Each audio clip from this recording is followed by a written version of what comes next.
আনিত অভিযোগগুলো কি ছিল এবং এটার অসারতা সম্পর্কে যদি। জি, আপনাকে ধন্যবাদ। ওসমান রাদিয়াল্লাহু তাআলা আনহু 4 জন খলিফার মধ্যে সবচেয়ে বেশি সময় খিলাফতের দায়িত্ব পালন করেছেন, প্রায় 12 বছর।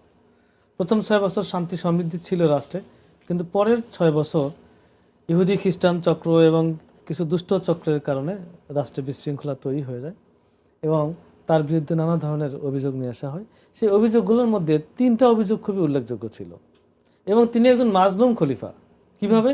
জীবিত অবস্থায় তার সঙ্গে যেভাবে জুলুম করা হয়েছে, এমনকি তার শাহাদতের পরও এখন পর্যন্ত শিয়া ঐতিহাসিকরা, অমুসলিম ঐতিহাসিকরা তারা কল্পনার ফানুস উড়িয়ে তার ব্যাপারে লিখে যাচ্ছে হযরত ওসমানের বিরুদ্ধে আনিত অভিযোগ। এই যে কথাগুলো এখন ইতিহাসে পড়ানো হচ্ছে, বিষয়গুলো একেবারেই সঠিক নয়। আমরা যদি খুব মোটা দাগে বলি, একটা অভিযোগ ছিল যে তিনি কি করেছেন, রাষ্ট্রীয় সম্পদ তার আত্মীয় স্বজনের মধ্যে, রাষ্ট্রীয় কাজে তার বংশের লোকজনকে নিয়োগ দিয়েছেন বেশি বেশি। 2 নম্বর হচ্ছে যে তিনি রাষ্ট্রীয় সম্পদ তার আত্মীয় স্বজনকে দান করেছেন।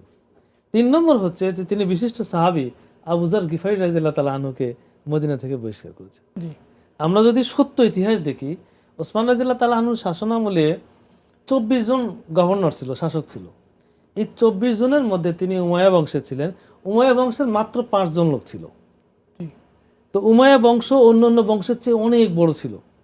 রাসূল সাল্লাল্লাহু আলাইহি ওয়াসাল্লাম নিজে, আবু বকর রাদিয়াল্লাহু তাআলা আনহু, ওমর রাদিয়াল্লাহু তাআলা আনহু উমাইয়া বংশ থেকে অনেক শাসক নিয়োগ দিয়েছেন। তারা এমনি শাসন কার্যেও খুব দক্ষ ছিল।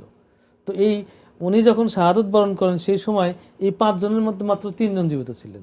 তো 24 জন শাসকের মধ্যে 5 জন শাসক এবং তাদের কেউ কেউ আগের থেকেই নিয়োগপ্রাপ্ত ছিল। তো এইখানে তিনি তার আত্মীয়দের নিয়োগ করেছেন, এই কথাটি একেবারেই যৌক্তিক নয়, ভিত্তিহীন, যৌক্তিক নয়। দ্বিতীয়ত, যদি নিজের আত্মীয় স্বজনের কেউ যোগ্যতার পরীক্ষায় মাপকাঠিতে উত্তীর্ণ হয়ে আসে, সেটা কিন্তু অন্যায় নয়। দ্বিতীয় যে অভিযোগটি নিয়ে আসা হয় যে তিনি রাষ্ট্রীয় সম্পদ তার আত্মীয় স্বজনকে দিয়েছেন, এই কথাটিও সঠিক নয়। আফ্রিকার 2টা যুদ্ধের রেফারেন্স দেওয়া হয় যে তিনি তার বৈপিত্রীয় ভাই এবং তার আরেকজন ভাই মারওয়ান ইবনুল হাকাম, যে এই 2 জনকে তিনি অতিরিক্ত সম্পদ দিয়েছেন। আসলে ব্যাপারটা এরকম নয়। তারা করছেন কি, তারা যে পরিমাণ গনিমত পেয়েছেন এর সঙ্গে আরো কিছু গনিমত তারা কিনে নিয়েছিলেন। এখন আপনি খেয়াল করে দেখবেন যে আমাদের ইউনিয়ন পরিষদ বিভিন্ন জায়গায় ওই কাজের বিনিময়ে খাদ্য বা বিভিন্ন রিলিফ দেওয়া হয়, কিছু লোক ওইখানেই বিক্রি করে, হ্যাঁ, এবং কিছু ক্রেতা ওইখান থেকে কিনে নেয়। তো ওনারা ওইরকম অন্যদের কিছু কিনে নিয়েছিলেন। তো এটা লোকেরা দেখেনি, লোকেরা ভাবছে যে তাদের বস্তা বড় হয়ে গেছে, ব্যাগ বড় হয়ে গেছে, এগুলো বুঝি রাষ্ট্রের। ব্যাপারটা এরকম ছিল না। আর আবু যর গিফারী রাদিয়াল্লাহু তাআলা আনহুর ব্যাপারে যেটি বলা হয় সেটি হলো, আবু যর গিফারী রাদিয়াল্লাহু তাআলা আনহু সিরিয়ায় ছিলেন। সেখানে কোরআনের একটা আয়াত নিয়ে, ওয়াল্লাযিনা ইউনফিকুনা ফি আমওয়ালিহিম না ওয়াল্লাযিনা ইউনফিকুনা যাহাবা ওয়াল ফিজ্জা ওয়ালা ইউনফিকুনাহুম ফি সাবিলিল্লাহ, যারা স্বর্ণরৌপ্য জমা করে কিন্তু আল্লাহর রাস্তায় ব্যয় করে না, তাদের শাস্তির কথা বলা হয়েছে।